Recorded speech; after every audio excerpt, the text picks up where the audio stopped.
اللہ تعالیٰ کر سکتا ہے، کوئی اس کے لیے مشکل نہیں. وہ اعلیٰ کل شیء قدیر، اسے ہر شے کی قدرت حاصل ہے. لیکن اصل بات جو ہے میں آپ کو بتانا چاہتا ہوں، یہ ہے سائیڈ ایشو. اصل ایشو ہے فلسطین کا جو شروع ہونے والا ہے. بھٹی دہکے گی وہاں. ظاہر بات ہے کہ اگر کوئی بہت بڑا اقدام ہو جاتا ہے فلسطینیوں کے خلاف، اور اگر واقعتاً مسجد اقصیٰ اور قبۃ الصخرہ گرا دیے جاتے ہیں، جو طوفان اٹھے گا عالم عرب میں، یہ حسنی مبارک ہو یا شاہ خالد ہو یا کوئی اور ہو، یہ نہیں روک سکتے اس طوفان کو. نوجوان خون اٹھے گا، غیرت اور جو بھی حمیت ہے. مسلمان ان پڑھ سے ان پڑھ اور بالکل بے دین، وہ بھی مسجد کی حرمت پر کٹ مرنے کو تیار ہو جاتا ہے. مسجد تو بنا دی شب بھر میں ایمان کی حرارت والوں نے، من اپنا پرانا پاپی ہے، برسوں میں نماز ہی بنا سکا. وہ چاہے کانپور کی مسجد سے مسلمانوں نے جانے دی ہے، چاہے وہ شہید گنج کی مسجد تھی مسلمانوں نے جانے دی ہے، چاہے نماز نہ پڑھتے ہو. لیکن یہ جو حرمت اور یہ جو حمیت اور یہ غیرت ہے، اس سے جو طوفان اٹھے گا یہ ہوگا اس ملحمۃ العظما، اس کی طرف پیش رفت ہو رہی. کتاب الملاحم سے احادیث کے حوالے سے کہ جن جنگوں کا حوالہ دیا حضور نے، پیشن گوئی کی ہے، اس کا نقطہ آغاز تھا خلیج کی جنگ. صدام حسین نے اسے کہا تھا یہ مدر آف وارز ہے، ام المحارب، یہ ایک جنگ نہیں ہے. اس کا نقشہ بھی حدیث میں موجود ہے، پیشن گوئی موجود تھی، اس وقت بھی ہم نے شائع کی تھی. لیکن اس میں جو جنگ اب ہونے والی وہ الملحمۃ العظما. ملحمہ کسے کہتے ہیں؟ لحم گوشت کو کہتے ہیں، اور قصائی کی دکان کو عربی میں ملحم کہتے ہیں، جہاں گوشت کے ٹکڑے کیے جاتے ہیں. آج کل مشینوں سے ہوتے ہیں، اب جو ہے وہ ہاتھ سے چھریوں سے نہیں ہوتے، لیکن ٹکڑے ہو رہے ہوتے ہیں، جسموں کے چیتھڑے اڑ رہے ہوتے ہیں. ملحمہ، یہی لفظ استعمال کیا تھا حضرت سعد ابن عبادہ نے رضی اللہ تعالی عنہ یوم فتح مکہ. ان کے دل میں تھا کہ اب ہم انتقام لیں گے ان عربوں سے، ان قریش سے. الیوم یوم الملحمہ، الیوم یوم الملحمہ، یہ کہتے ہوئے جا رہے تھے. ایک خاص کیفیت، آج ہے گوشت کے ٹکڑے اڑانے کا دن. حضور سے کہا کسی دن جا کر کے ساتھ تو یہ کہہ رہے ہیں الیوم یوم الملحمہ، الیوم یوم الملحمہ. حضور نے فرمایا نہیں، ان سے کہو جا کر الیوم یوم المرحمہ، الیوم یوم المرحمہ، آج رحمت کا دن ہے، آج تو میں ان سب کو معاف کروں گا. لا تثریب علیکم اليوم، میں تم سے وہی بات کہہ رہا ہوں جو میرے بھائی یوسف نے کہی تھی اپنے بھائیوں سے، اذهبوا فانتم الطلقاء، جاؤ تم سب کے سب آزاد. وہ ملحمہ ہے جس کو کہ حضور نے حضرت معاذ بن جبل رضی اللہ تعالیٰ عنہ کی روایت ہے، اس میں سے جو ابو داؤد میں روایت آئی ہے اس میں الملحمۃ العظما، عظما مؤنث ہے اعظم کا. آپ کہتے ہیں جنگ عظیم اول، جنگ عظیم دوم. عظیم کا باپ ہو گیا اعظم، سب سے بڑا، اور اس کا مؤنث ہے سب سے بڑی، عظما. الملحمۃ العظما، سب سے بڑی لڑائی. میرے نزدیک یہ وار کے معنی میں نہیں ہے، بیٹل کے معنی میں.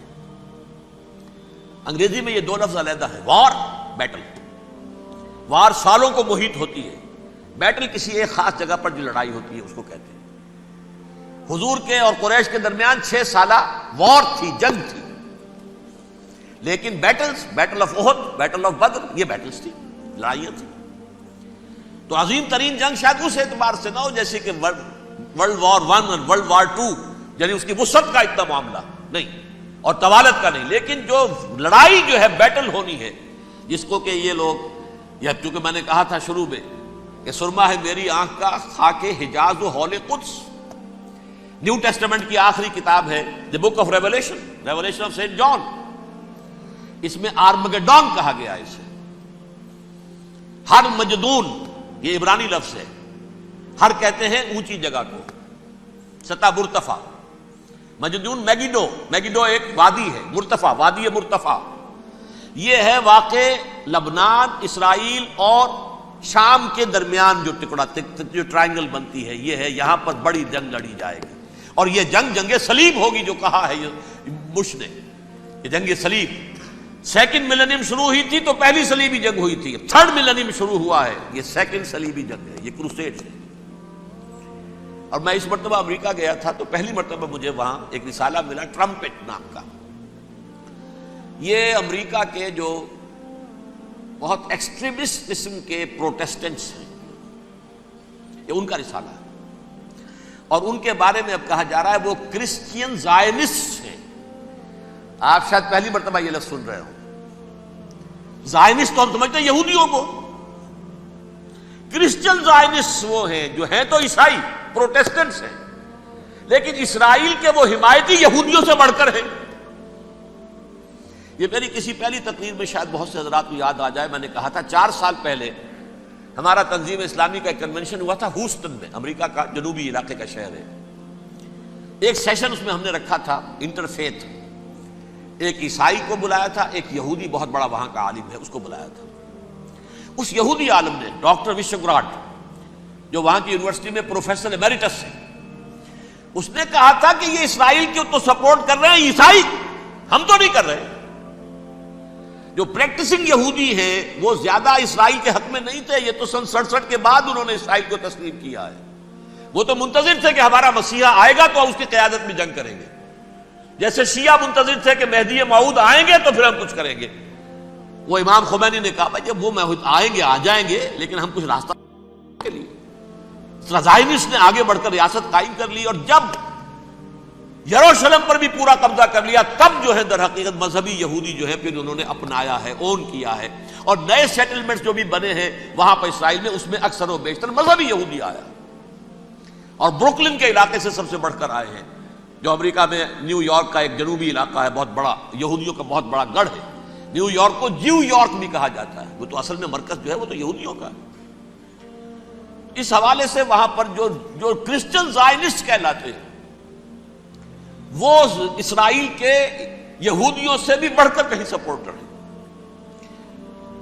بہرحال اس دوسری صلیبی جنگ کا معاملہ جو میں کہہ رہا تھا ٹرمپٹ نامی رسالہ، اس کا ایک مضمون ہے دی لاسٹ کروسیڈ. اب یہ آخری کروسیڈ ہے جو شروع ہونے والا ہے. میں تو حیران ہوں کس قدر کھل کے وہ باتیں کرتے ہیں.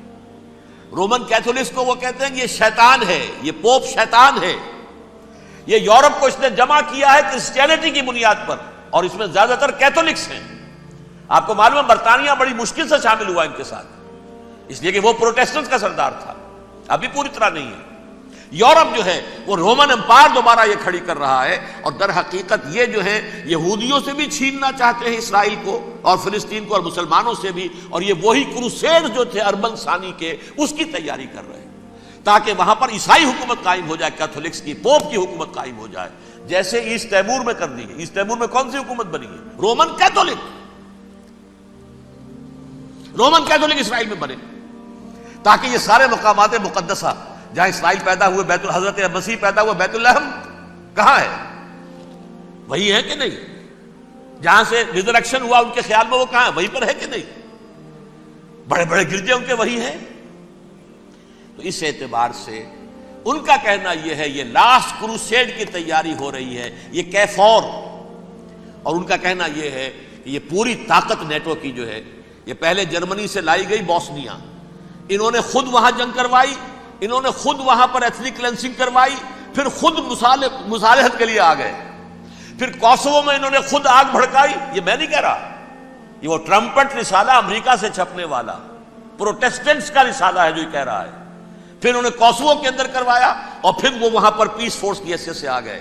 اب وہ میسیڈونیا میں کروا رہے ہیں اور وہاں داخل ہو گئے ہیں. اگلا قدم ان کا سائپرس ہوگا، سائپرس میں ترکوں کو اور وہ گریکس کو لڑائیں گے اور وہاں آ جائیں گے، وہاں سے ایک چھلانگ لگائیں گے اور یہ فلسطین میں پہنچیں گے، اور یہ وہاں پر ایک رومن امپائر، اپنی پرانی رومن امپائر کی طرح کی رومن کیتھولک ریاست قائم کرنا چاہتے ہیں. تو وہاں امریکہ کے عیسائیوں میں بھی کوئی ایک طبقہ نہیں ہے، کیتھولکس بھی ہے، کیتھولکس زیادہ نہیں ہے ہمدرد، لیکن اب تابع ہو چکے ہیں.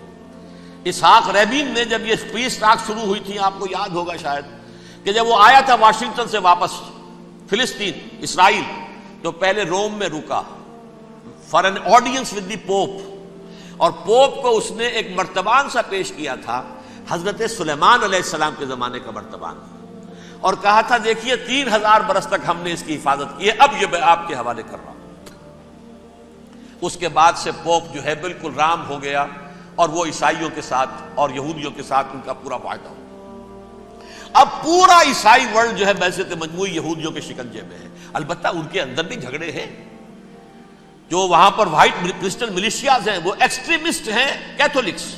ان کے نزدیک دشمن نمبر 1 یہودی، دشمن نمبر 2 مسلمان، دشمن نمبر 3 جو یورپ میں کالے ہیں، ایفرو امریکن، چاہے وہ عیسائی ہو گئے ہوں کوئی بھی ہو. یہ 3 دشمن ہیں جن سے انہوں نے کلینز کرنا ہے، صاف کرنا ہے ان کے خیال کے مطابق امریکہ کی سوسائٹی کو. اولاً یہود، پھر مسلمان، اور پھر یہ جو کالے ہیں. لیکن دوسری طرف پروٹیسٹنٹس کے اندر ایکسٹریمسٹ وہ ہیں جنہیں کہا جا رہا ہے یہ کرسچین زائنسٹ ہیں، یہ اسرائیل سے بڑھ کر سپورٹرز ہیں. بہرحال یہ اب جنگ ہوگی، اس کا نتیجہ کیا نکلے گا یہ تو اللہ ہی جانتا ہے. اب میں آخری بات کی طرف آ رہا ہوں. آخری نتیجہ تو جو بھی کچھ اپس اینڈ ڈاؤنز آئیں گے. تلک الایام نداولھا بین الناس. آخری نتیجہ ڈراپ سین وہ یہ ہوگا کہ اللہ کے دین کا بول بالا ہوگا اور پوری دنیا پر محمد کے لائے ہوئے دین صلی اللہ علیہ وسلم کی حکومت قائم ہوگی. وہ گویا قیامت کی تمہید ہوگی، اس کے بعد بس قیامت آئے گی. کیونکہ مقصد کائنات، تخلیق کائنات پورا ہو جائے گا. پوری مخلوقات کے اندر مقصد تخلیق، کلائمیکس آف کریشن محمد الرسول اللہ صلی اللہ علیہ وسلم. دین کی تکمیل محمد الرسول اللہ صلی اللہ علیہ وسلم. اور اس خلافت عرضی کے لیے جو حضرت آدم کو خلافت دی گئی تھی، جب اس میں وہ خلافت پوری دنیا پر قائم ہو جائے گی اس کا مقصد پورا ہو جائے گا. And that will be the beginning of the end. اس کے بعد قیامت ہے. آخری نتیجہ تو یہ نکلنا ہے. اس سے پہلے سزائیں ہمیں بھی مل رہی ہیں. اور یہاں میں کانٹے کی بات جو چھوڑ گیا تھا اس کو بیان کر دوں. اللہ نے اس مغضوب علیہم قوم کو، اس ملعون قوم کو کیوں اب تک چھوٹ دیے رکھی؟ میں بتا چکا ہوں یہ بڑے عذاب کے مستحق ہو چکے تھے حضرت عیسیٰ علیہ السلام کے زمانے میں. چھوٹ دی ہے ابھی تک ہے، بلکہ ایک مرتبہ ابھارا ہے. 1900 برس کے بعد ابھرے ہیں یہ. بالفور ڈیکلریشن 1917 سن 70 عیسوی کے بعد، تقریباً 1900 برس، 1850 برس تو ہے ہی کم سے کم. پھر creation of Israel 1948، 1967 extension of Israel, یروشلم پر قبضہ. یہ سارا جو ہے کیوں ہے؟ اللہ تعالیٰ اس خیر امت محمد صلی اللہ علیہ وسلم، اس کے بہترین حصے کو سزا ان ملعونوں کے ہاتھوں دے رہا ہے. کیوں؟ جو جرم انہوں نے کیا تھا وہی ہم نے کیا. انہوں نے اللہ کی کتاب کو پیٹھ کے پیچھے پھینکا. نبذ فریق من الذین اوتوا الکتاب کتاب اللہ وراء ظہورہم. ہم نے اپنی پیٹھوں کے پیچھے پھینکا کہ نہیں؟ کولونیل رول سے آزاد ہوئے، کہیں اسلامی قانون نافذ کیا، کہیں اسلامی نظام قائم کیا. تو جو جرم ان کا تھا وہی ہمارا ہے. اور ہم خیر امت ہیں، اور ہمارے میں سے خیر ترین عرب ہیں. ان پر اللہ کا فضل، ان کی مادری زبان میں اللہ کی کتاب موجود ہے. پھر انہوں نے اللہ کے دین کو پیٹھ دکھائی. جو ملک آزاد ہوا کولونیل رول سے، یا اس نے قبلہ کر لیا اپنا ماسکو کی طرف یا کر لیا واشنگٹن کی طرف. کسی نے مکے کو قبلہ بنایا. یہ بدترین سزا ہے. ویل للعرب من شر قد اقترب. اور ترمذی شریف میں تو یہاں تک روایت ہے من اقتراب الساعۃ ہلاک العرب. قیامت کے قرب کی ایک نشانی یہ بھی ہوگی کہ عرب ہلاک ہو جائے گے. ایک حدیث میں الفاظ آتے ہیں کہ حضور نے جب کہا یہ ہوگا یہ ہوگا یہ ہوگا یہ بربادی آئے گی، تو کسی زوجہ محترمہ نام میں بھول رہا ہوں، انہوں نے پوچھا کہ عرب اس دن کہاں ہوں گے؟ فرمایا العرب یومئذ قلیل، بہت کم ہوں.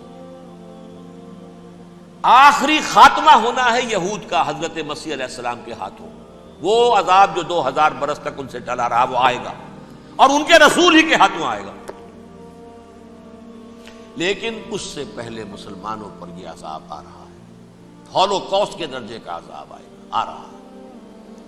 البتہ ہم پاکستانی اس میں یوں سمجھ لیجئے کہ وہ تو خبریں موجود ہیں احادیث میں، وہاں تو جو ہونا ہے. اتنے انسان مریں گے کہ ایک پرندہ جو ہے اڑتا چلا جائے گا، وہ نہیں چاہے گا کہ نیچے اترے تو کسی لاش پر اترے، اسے جگہ نہیں ملے گی زمین خالی کر کہیں اتر سکے، تھک ہار کر گرے گا، مرے گا تو بھی لاش کے اوپر گرے گا. یہ الفاظ ہیں حضور کے صلی اللہ علیہ وسلم. الملحمۃ العظمی الملحمۃ الکبریٰ. یہ لاسٹ کروسیڈ ٹرمپٹ اخبار نے، میں اس کا فوٹو اسٹیٹ بھی کبھی آپ کو دکھا دوں، ویسے میرے ساتھ ہے وہ رسالہ ٹرمپٹ. دی لاسٹ کروسیڈ اس کی تیاری ہو رہی ہے.